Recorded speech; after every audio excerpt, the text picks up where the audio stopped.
अस्सलाम वालेकुम, मेरा नाम है जासिब हाशमी और ये है मर्सिडीज C200 एवंगार्ड 2007 मॉडल। और ये गाड़ी लिटरली एक कलेक्टर्स आइटम है।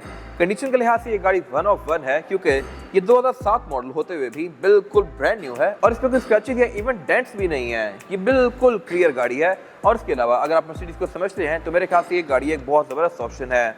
इस तरह ये गाड़ियाँ ढूंढने से भी नहीं मिलती। और इसके अलावा कलर भी इसका काफ़ी खूबसूरत है भी ये एवंगार्ड यानी कि top of the line trim है। और इसके अलावा फिर मर्सिडीज है और जिस प्राइस पॉइंट पे ये गाड़ी है इतने में आपको यूज में ग्रैंडी या फिर सिविक मिलती हैं, तो मेरे ख्याल से उनसे भी ये गाड़ी एक बेहतर ऑप्शन है। अगर बात कीजिए प्राइस की तो इसकी डिमांड 70 लाख है। ये सेंट रजिस्टर्ड है और साइकिल मोटरस्पोर्ट के पास अवेलेबल है। ये गाड़ी बहुत ज़्यादा रेयर है। अगर आपने इसके बारे में कोई इन्फॉर्मेशन लेनी है तो आप दिए गए नंबर पर कॉल कर सकते हैं या फिर आप साइकिल मोटरस्पोर्ट की ब्रांचेस को विजिट कर सकते हैं।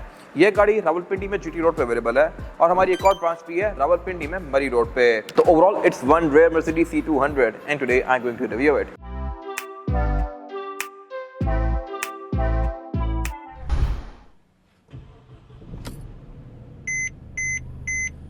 Let's start with the exterior of this car. Mercedes के बारे में एक ज़बरदस्त चीज़ ये है कि ये गाड़ियाँ एज बहुत अच्छे से करती हैं और कहने को ये गाड़ी 2007 मॉडल है और अच्छी खासी पुरानी है, लेकिन आज भी ये गाड़ी की खास ऑब्सोलीट नहीं लगती।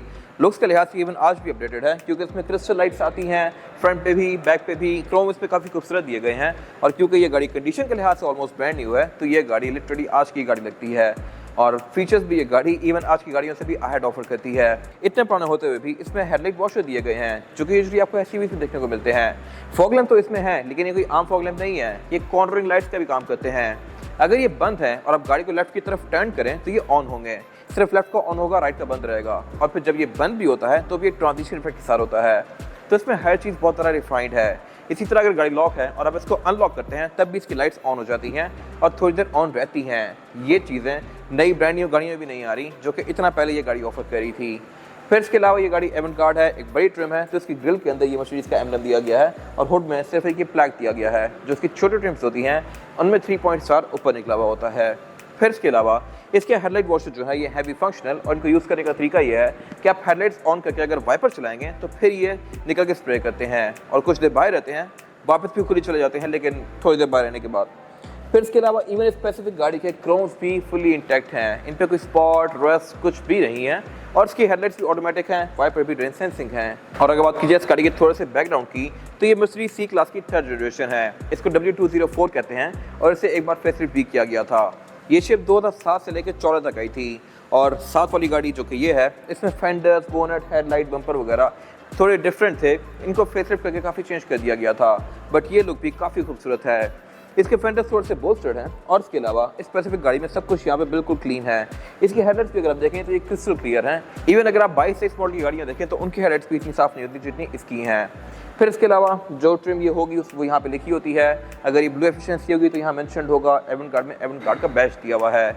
और इसमें फिर रिम्स भी 17 इंचेस के हैं, जो कि अगेन सिविक अब जाके ऑफर कर रही है RS वाले वर्जन में। और अगर बात कीजिए साइड प्रोफाइल की तो ये साइज के लिहाज से एक C सेगमेंट की सेडान है, यानी कि सिविक वगैरह जितनी हैं, लेकिन लग्जरी के लिहाज से ऑब्वियसली बेहतर है। मर्सिडीज के बारे में एक बेस्ट चीज़ ये है कि ये गाड़ियाँ ड्राइव ड्राइव होती हैं, तो इन पे आप टेल भी कर सकते हैं। और इसके अलावा इस बॉडी में बहुत सारे इंजन आते हैं। ये इवन 6300 cc V8 इंजन भी ऑफर करती है इस बॉडी साइज़ में। वो सब मैं कवर करूँगा आगे जाके, और लोग इन गाड़ियों को भी उसमें कन्वर्ट करवा देते हैं। बाकी इसके अलावा यहाँ पे क्रोम काफ़ी सारा दिया गया है, इस एरा में ये बहुत इन था। और अगर बात कीजिए फीचर्स की तो ये भी इसमें काफ़ी लोडेड हैं। इस तरह से इसकी साइड मिरर रिट्रैक्टेबल हैं, एडजस्टेबल हैं, और इवन इसका जो ये ग्लास है ये हीटेड भी है और इसके अलावा ऑटो डिमिंग वाला भी है। अगर इस पर तेज़ रोशनियाँ पड़ती हैं तो ये खुद डिम हो जाएगा, जो कि अब जाके बहुत सारी गाड़ियों में आना शुरू हो रहा है, बट ये गाड़ी इतना पहले ऑफर करी थी। एंट्री एग्जिट भी इसमें आसान है। और इसके अलावा इसकी जो ये डोर की साउंड है ये भी बिल्कुल ब्रांड न्यू कार वाली है। अगर आप नई वाली C क्लास के दरवाजे बंद करें तो वो भी ऐसी साउंड करेंगे। और इवन इसकी डोर सिल्स, डोर्स के क्रोम, अंदर वाले एरियाज, बॉडी सब कुछ बिल्कुल स्क्रैचलेस है। और इसके अलावा इसमें ऑर्बिटल डिस्क ब्रेक भी दी गई है। इसकी रूफ में ये कुछ माउंट्स दिए गए हैं जहाँ पे आप इसके ऊपर एक रूफ रैक माउंट करके सामान वगैरह बांध सकते हैं। और इसके अलावा बाकी इसमें बैक पे ये शार्क फिन एंटीना दिया गया है। एंट्री एग्जिट बैक पे भी इसमें डिसेंट है और यहाँ भी ये गाड़ी वैसी ही बिल्कुल ब्रांड न्यू है जैसे कि फ्रंट पे है। तो ये गाड़ी यूज़ ऑलमोस्ट ना होने के बराबर की गई है। और अगर बात कीजिए इस गाड़ी के रेयर एंड की तो ये भी पूरी गाड़ी की तरह बहुत खूबसूरत है। बैक पे इसमें सिंगल एग्जॉस्ट है लेफ्ट पे, और इसके अलावा ट्रंक अनलॉकर इसमें इलेक्ट्रॉनिक आता है। इसको मैं इस तरह से अनलॉक कर सकता हूँ और इसकी डिग्गी ऑल द वे अप जाएगी लाइक दिस। ट्रंक इसकी वेल इंसुलेटेड है, पूरे कारपेट्स वगैरह भी इसके टोटली इंटैक्ट हैं और इसके अलावा इसमें हैजर्ड साइन वगैरह भी आता है हर मर्सिडीज की तरह। नीचे एक गाड़ी स्पेयर टायर भी ऑफर करती है जो कि मेरे ख्याल से एक अच्छी चीज़ है, नई मोस्टली गाड़ियों में ये नहीं आ रहे। और बाकी इसके अलावा यहाँ पे रिवर्स कैमरा आफ्टर मार्केट लगा हुआ है, कंपनी से नहीं आता। बैक पैनल पे की कंप्रेसर की बैचिंग दी गई है जो कि शो को आता है कि इसका इंजन सुपरचार्ज्ड है और इसके अलावा टेल लाइट्स भी इसकी क्रिस्टल में है। बैक पे एक गाड़ी रेयर फॉग भी ऑफर करती है। और अब अगर बात कीजिए इस गाड़ी के इंटीरियर की, तो इंटीरियर के लिहाज से ये गाड़ी काफी सिंपल और क्लीन डिसेंट सी है। अपने टाइम से ये गाड़ी बहुत अहेड थी क्योंकि इसमें फीचर्स इतने दिए गए हैं कि ये आज भी कोई खास ऑब्सोलेट नहीं लगती। आज के लिहाज से भी ये गाड़ी इवन अपडेटेड ही है।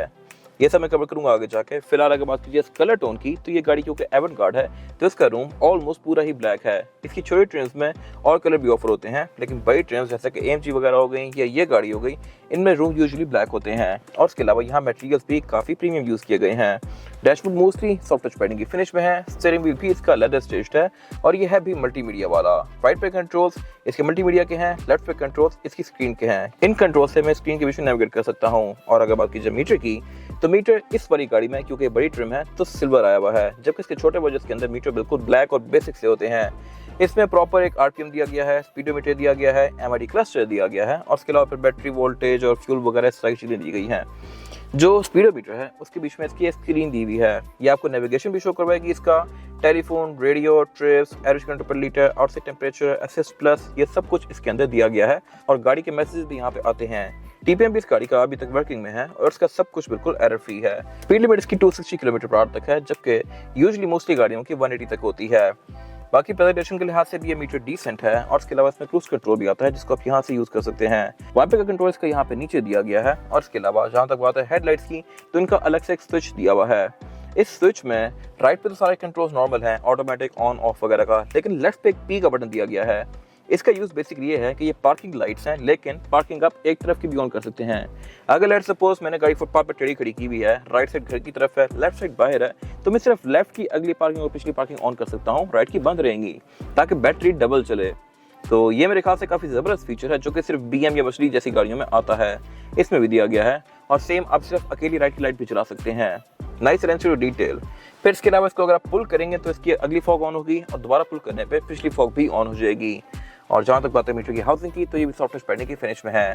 डैशबोर्ड के एंड पे ये स्पीकर की ग्रिल्स दी गई हैं, इसमें सेंटर में सबवूफर दिया गया है और इसके अलावा स्पीकर इसमें काफ़ी सारे दिए गए हैं क्योंकि एक बड़ी ट्रिम है। डोर्स में ऊपर ट्वीटर्स हैं, नीचे स्पीकर्स हैं, डैशबोर्ड में स्पीकर्स हैं, सबवूफर है, बैक पे भी मल्टीपल स्पीकर्स हैं। और इसके अलावा डैशबोर्ड के सेंटर में इस स्पेसिफिक गाड़ी में ये एंड्रॉइड पैनल लगा हुआ है। कुछ लोगों को ये अजीब लगता है तो उसका भी हल है। वो हल ये है कि इसकी जेन्युइन स्क्रीन भी हमारे पास अवेलेबल है। अगर आप जेन्युइन लगाना चाहते हैं तो वो भी इसमें as it is plug and play हो जाएगी, लेकिन उसके फीचर्स थोड़े से कम होते हैं, तभी इसमें ये लगाई हुई है। तो आपके पास दोनों ऑप्शन होंगे इसमें। बाकी इसके अलावा फिर नीचे एयरवेंट्स वगैरह दिए गए हैं, क्लाइमेट कंट्रोल दिया गया है, टेलीफोन की सेटिंग्स दी गई हैं और ये सब कुछ बिल्कुल एरर फ्री भी है और स्क्रैचलेस भी है। अंदर से भी ये गाड़ी उतनी ही साफ है जितनी बाहर से है। नीचे क्लाइमेट कंट्रोल दिया गया है जो कि डुअल जोन है और इसके अलावा पीछे गेयर सेलेक्टर दिया गया है जो कि अगेन बिल्कुल स्मूथ है। इसको आप मैनुअली भी चला सकते हैं लाइक दिस।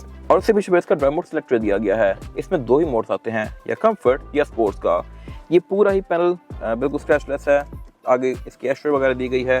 पीछे एक ये स्क्रॉल व्हील दिया गया है जहाँ से आप इसकी स्क्रीन के बीच में नेविगेट कर सकते हैं जो कि इसकी अपनी आती है, बट क्योंकि इसमें ये फिलहाल एंड्रॉइड पैनल लगा हुआ है तो इसका जो स्क्रॉलर व्हील है ये वर्किंग में नहीं है, लेकिन साथ जो बाकी बटन्स हैं ये वर्क कर रहे हैं। बैक वगैरह आप यहाँ से कर सकते हैं। उससे पीछे कप होल्डर्स हैं, सेंटर कंसोल है जो कि स्पेस के लिहाज से बस डिसेंट ही है और इसमें फ़ोन भी दिया गया है।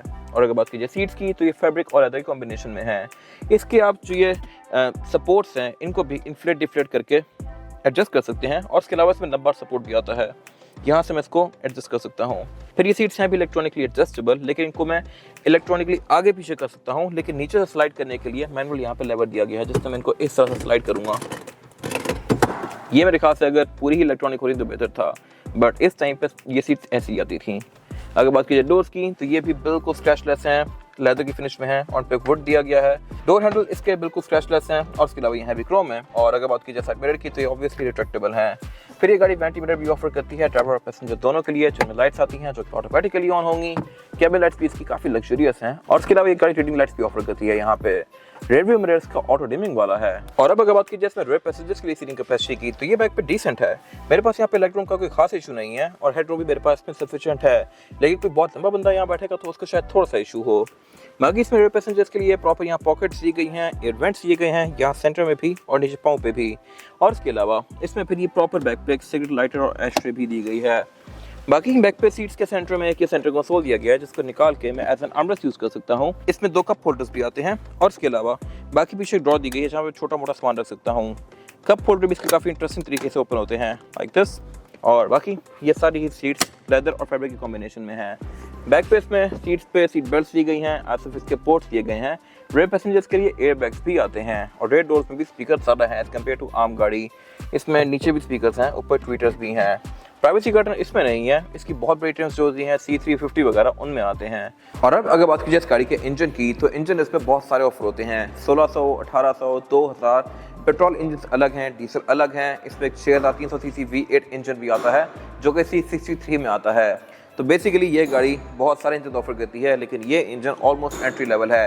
ये 1800 सीसी है, सुपर चार्ज है और ये गाड़ी 1 के आसपास हॉर्स पावर प्रोड्यूस करती है जो कि सफिशिएंट है बॉडी साइज के लिहाज से। फिर ये गाड़ी है रियर व्हील ड्राइव से ये सारी पावर रेयर टायर्स को ट्रांसपोर्ट करती है, तो आप इसको टेल भी कर सकते हैं कुछ हद तक। और इसके अलावा ट्रांसमिशन इसमें 5 स्पीड ऑटोमेटिक आती है, 5G ट्रॉनिक। इसमें मैनुअल ट्रांसमिशन भी ऑफर होती है और इसके अलावा 7 स्पीड भी ऑफर होती हैं बड़े इंजन के साथ। और इसके अलावा इसमें पे C300, C200, C250, C350 बहुत सारी अलग अलग ट्रिम्स आती हैं। ये इंजन बहुत ज़्यादा कॉमन है और इसके पार्ट्स भी इजीली अवेलेबल हैं। मेंटेनेंस भी आपको इसकी कोई बहुत ज़्यादा महंगी नहीं पड़ेगी और ये आपको एवरेज भी अच्छी देती है। ये गाड़ी आपको 12-13 तक की एवरेज आराम से दे सकती है, जो कि अगेन सिविक या ग्रैंडी वगैरह के बराबर है, बट ये गाड़ी उससे लग्जरी में बहुत ऊपर है। इसमें फिर ABS, traction control, drive modes ये सब भी हैं और इस स्पेसिफिक गाड़ी का इंजन भी बिल्कुल ब्रांड न्यू गाड़ी की तरह है। इसकी सारी जो अपनी सील्स होती हैं, अपने कपड़े होते हैं, सब कुछ टोटली इंटैक्ट है। और इवन जो इसके ये क्रोम्स हैं ये भी प्रॉपर क्रोम ही है अभी तक, ये ब्राउन या पर्पल नहीं हो चुके यूज होने से। मेरे ख्याल से अगर आप इन गाड़ियों को समझते हैं तो इससे बेहतर ऑप्शन आपको शायद ही मिले। और अब अगर बात कीजिए टायर साइज की, और टायर साइज जो है स्पेसिफिक गाड़ी में ये है 225, 45 और 17। टायर गुडईयर का है जो कि ऑलमोस्ट ब्रांड न्यू है, तो ये आपको 25-30 हज़ार किलोमीटर और कम से कम एक अच्छी राइड प्रोवाइड करेगा। और इसके अलावा रिम भी इस गाड़ी में 17 इंचेस के हैं जो कि डुअल कॉम्बिनेशन में है, एल्यूमिनियम और ग्रे के। ये एवन कार्ड है इसलिए इसमें 17 इंचेस है, वैसे इसमें 16 इंचेस आते हैं। और फिर इसके अलावा इसमें डिस्क ब्रेक आगे और पीछे दोनों दी गई हैं, तो ये मेरे ख्याल से एक अच्छी चीज़ है। और बाकी इसमें ABS और ट्रैक्शन कंट्रोल भी आता है जो कि इसकी ड्राइव को और ज़्यादा बेहतर बनाएगा। ये था आज का रिव्यू। अगर आपको ये रिव्यू पसंद आया है तो उसको लाइक कीजिए, मेरे चैनल को सब्सक्राइब कीजिए और अगर आपके पास इस गाड़ी से रिलेटेड कोई भी राय है तो उसको कमेंट सेक्शन में शेयर जरूर कीजिएगा, ताकि वो लोग जो ये गाड़ी लेने वाले हैं वो आपकी राय से फ़ायदा उठा सकें। अपना ख्याल रखिएगा। Thank you.